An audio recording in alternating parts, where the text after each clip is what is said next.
Hello everyone, mister and Mrs ওয়ার্ল্ডে নতুন একটি ব্লগ ভিডিওতে আপনাদের স্বাগত। চলে এসেছি অনেক দিন পর একটি ভিডিও নিয়ে। এখন বাজে সকাল 8টা আর সারা রাতে বৃষ্টি হয়েছে, তাই সকাল থেকেই ভিডিওটি স্টার্ট করছি। আজকে আমি আপনাদের সাথে শেয়ার করব আপনার বাচ্চা যদি ফুড পয়জনিং হয় বা ফুড পয়জনিং হওয়ার আগে কি কি লক্ষণ হয় বা হলে আপনি কিভাবে প্রতিকার করতে পারবেন। এই আমার বেড়ালটা ঘুমাচ্ছিল দেখে আমি ভাবলাম চাটা নিয়ে আসি, দিই চা, ডিম সেদ্ধ, বিস্কিট, টোস্ট যেটা আছে সেটা খেয়ে নেবো ও ঘুমাতে ঘুমাতে। কিন্তু এই বেড়ালটার এত নাকে স্মেল, চা নিয়ে আসলেই ও ঘুম থেকে উঠে পড়ে প্রত্যেকটা দিন। মানে ঘুমিয়ে থাকবে, আমি যেই ও নিচে যাবো চা আনতে, চাটা নিয়ে এসে যেই বসবো আর দেখবো উঠে পড়েছে। আর এই টোস্ট ও খাওয়ার জন্য খুব বায়না করে, ওকে দিই না, কিন্তু তবু যদি বাই চান্স খেয়ে নেয় তাহলে ওর অ্যাসিডিটি হয় বা পেটের আরও সমস্যা হয়। আপনাদের সাথে যেটা বলছিলাম যে ফুড পয়জনিংয়ের ব্যাপারটা, আর কদিন আগেই ফুড পয়জনিং হয়েছিল আর সেজন্য আমি ভিডিও দিইনি। আর ফুড পয়জনিংয়ের জন্য ও খুব কষ্টও পেয়েছিল, মানে পেটে খুব যন্ত্রণা করছিল, বমি করছিল। আর সেই সময় আমি কোনো ডাক্তারও পাচ্ছিলাম না। বাচ্চা যদি ওরকম কোনো সমস্যা হয় তাহলে সেই সময় বাচ্চাকে বিশেষ কোনো খাবার দেওয়া যায় না, কিন্তু এই মুড়ি গুঁড়োটা বাচ্চাদেরকে খাওয়ানো যায়। এবার সেই সময় কিন্তু দুধ দিয়ে খাওয়ানো যায় না, মুড়ি গুঁড়োটা তখন মিছরি বা গুড় যে কোনো কিছু দিয়ে তখন খাওয়ানো যায়। যদি চিনি খাওয়ানো যায় তাহলে চিনি দিয়ে খাওয়ানো যায়। এখানে সকালে আমি অল্প একটু মুড়ি গুঁড়ো নিয়ে নিয়েছি আর একটু ফর্মুলা মিল্ক নিয়ে নিয়েছি। ওর যখন এখন শরীরটা যেহেতু ভালো হয়ে গেছে, আর এখন ওকে ডাক্তারে একটা ওই গ্যাসের টাইপের একটা স্যালাইন মতো সকালে একটা করে খেতে দিয়েছেন 1 মাস পর 1 মাস। ও আরাফের ফুড পয়জনিং হয়েছিল, কী থেকে হয়েছিল সেটা বলতে পারবো না, বাট কোনো খাবার থেকেই কিছু একটা হয়েছিল।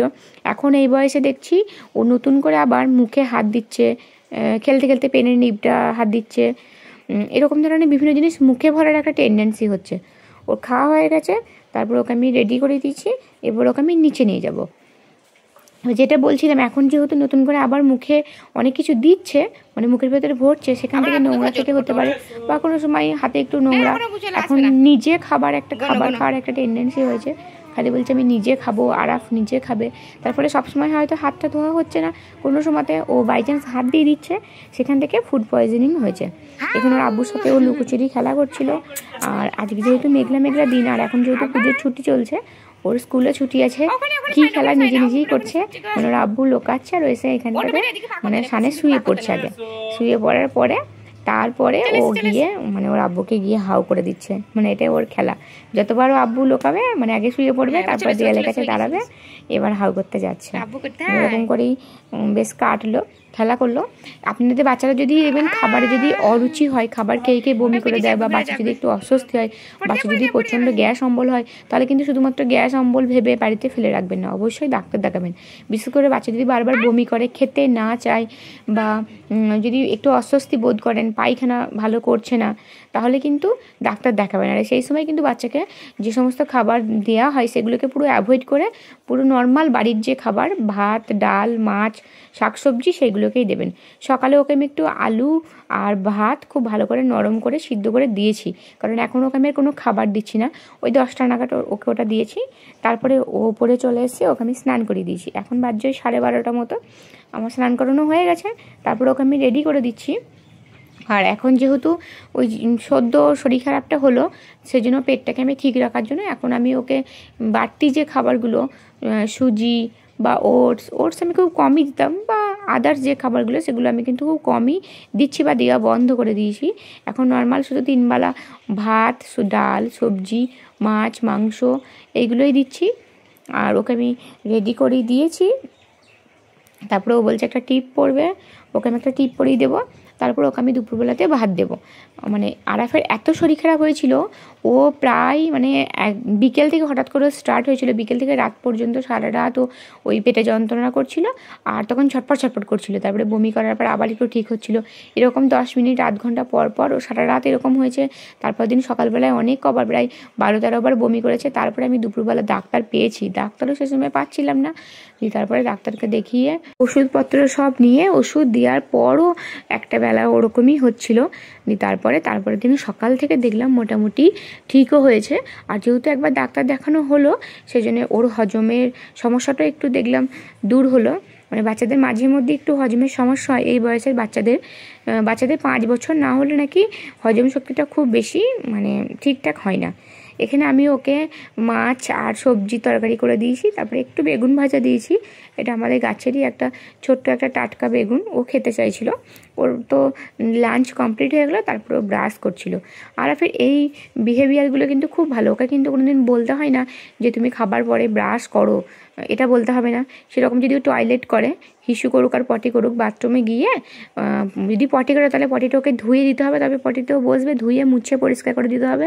এমনকি পটি ক্লিন করার পরে বা হিসু করার পরে পা ধোবে, পা মুছবে, তারপর প্যান্ট পরবে, এরকমভাবেই ও কাটবে, মানে এরকমভাবেই ও করে। তারপর সন্ধ্যেবেলাতে আমি আরেকটু মুড়ি গুঁড়ো দিয়ে দিলাম। মুড়ি গুঁড়ো বাচ্চাদের জন্য ভালো। আর এখন যেহেতু ওর শরীরটা ভালো হয়ে গেছে, তাই আমি ফর্মুলা মিল্কই দিয়েছি। আমি ওকে গরুর দুধ এখন কদিন দিচ্ছি না। গরুর দুধটা আমি ওকে 2 দিন পর থেকে দেবো। গরুর দুধটা একেবারে খেতেই চায় না, মানে অনেক বায়না করে। তারপরে এখানে ও আমাকে বলছে যে খাবার দেন, আমার খিদে পেয়েছে। মানে যেহেতু 12:30টায় ভাত খেয়েছিল, আর সেদিন আমি একটু ঘুমিয়ে গেছিলাম, আমার শরীরটা একটু খারাপ করছিল বলে বিকেলের দিকে একটু ঘুমিয়ে গেছিলাম, সেই জন্য ওর একটু দেরি হয়ে গেল, সন্ধে হয়ে গেছিলো খেতে। তারপরে সন্ধ্যাবেলা আমার সাথে দেখুন আর একটুখানি এখানে আমি বিভিন্ন ধরনের অ্যালফাবেটগুলো লিখবো, আর অ্যালফাবেটগুলো চিনতে পারে কিনা দেখবো, আর বলতে পারে কিনা দেখবো। এটা কি লিখলাম বেটা? এস। এটা ভেরি গুড। এটা ঠিক করে বলো না গো, বলো ভালো করে। তুমি পারবে, তুমি বলো, তুমি পারবে। ই। Very good. এটা ডি। সৈয়দ। এটা কি লিখলাম? Very good. এটা এটা কি লিখলাম না, ঠিক করে বলো। এরপরে B. Very good. That's like a good boy. হ্যাঁ, এটা কি লিখলাম? ইউ। এটা ঠিক করে বলো। হ্যাঁ, এটা ডি। আর এটা তুমি পারবে, বলো তো বেটা, আমার শুনে পারবে। এটা কি বলো? এটা তো ডি। আর এটা এল। তারপরে আবার কি লিখছি? এ। এটা আর এটা এ। আর এটা এফ। কি হয়? আরাফ। সৈয়দ আবুল আরাফ। এটা কি লিখলাম? এ। এটা ওয়াই।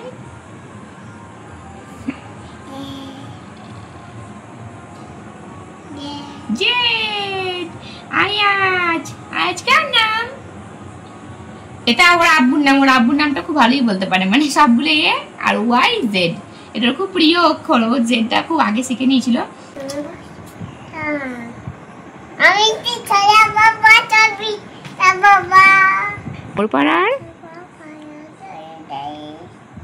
দেই তো ya চলছাই তাই তাই সে বলো। তারপরে দাদাই ফোনা বলো। তারপরে আজ বসে সে চুচয়ে বয়া বসে দম দে পাতো বয়ে জিনিস পেটিও চুটিয়ে রে। গ্রামের মানুষ বেচে কেনে সর্ষে ছোলা না উচ্ছে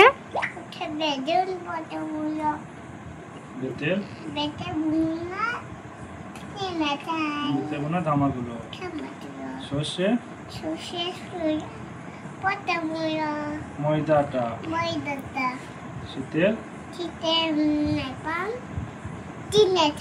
নকশা কাটা। বাবা আমার খুব সুন্দর। তোমার পুরো নাম কি গো বেটা? তারপর ওকে আমি রাতের খাবার দিয়ে দিয়েছি। রাতে ভাত, একটা মাছ ভাজা আছে, আর তার সাথে আমি একটু কলাইয়ের ডাল করেছি। কলাইয়ের ডালটা বাচ্চাদের জন্য খুব ভালো, পেট ঠান্ডা থাকে। এই কলাইয়ের ডালটা ভাতে দিয়ে ওকে মাখিয়ে দেবো, ওই আবার খেয়ে নেবে। খাবার পরে প্রত্যেক দিন রাতে দাদার সাথে এটাও চলে। দাদাভাই বলেন আমি উপরে গিয়ে শোবো, আর উপরে কোনো রকম দাদাকে যেতে দেবে না। এবার হাজারটা বাহানা করে, আর এইভাবেই রাতে ঘুমাতে যাওয়ার আগে এইভাবে ওর এই 10 মিনিট এরকম করা চাই।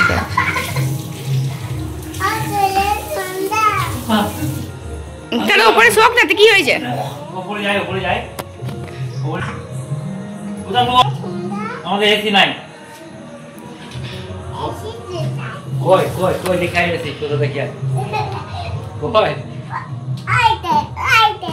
এটা এসি ভালো নয়, তোদের এসিটা ভালো, তোদের এসিটা ভালো। দাদা বলছেন ওপরের এসিটা ভালো, দাদা উপরে শোবেন। যাবো এসিটা কি এসি বেটা?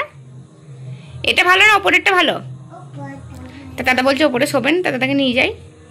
আমাদেরটা ভালো নয়, পচা, উপরে যাই। এটা ভালো, আমাদেরটা কি? আমাদেরটা কি? পড়িবে মুটিন পড়িবে। কুতা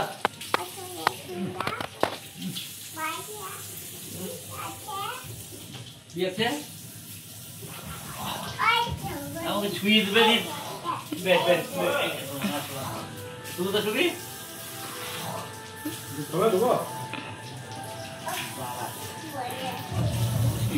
ওই দাদাকে ঘুম পাড়িয়ে দিলে এবার ওপরে চলে আসবে। আমি ঘুমাই না, আমি যাবো বলে। এটা চলো 11টা এখন বাজছে, এখন ঘুমালো। মানে দাদাকে বলবেন যে আমাদের উপরে এসিটা ভালো নয়, আপনি এখানে শোয়ান। মানে দাদাকে একবার বিছানায় জোর করে শুইয়ে দিয়ে এসে নিজে তারপরে চলে আসবে। মানে বাই চান্স যদি দাদা উপরে চলে আসেন। যাক, ছেলেটা এখন ঘুমিয়ে গেছে। চলুন তাহলে ভিডিওটা আজকের মতো এখানেই শেষ করি। আপনারা ভালো থাকবেন, সুস্থ থাকবেন। আমার ভিডিও যদি ভালো লাগে তাহলে লাইক কমেন্ট শেয়ার করবেন। আর যারা নতুন আছেন তারা চ্যানেলটি সাবস্ক্রাইব করে অবশ্যই পাশে থাকবেন। কোথাও কোনো ভুল ত্রুটি হলে ক্ষমা করবেন। ধন্যবাদ।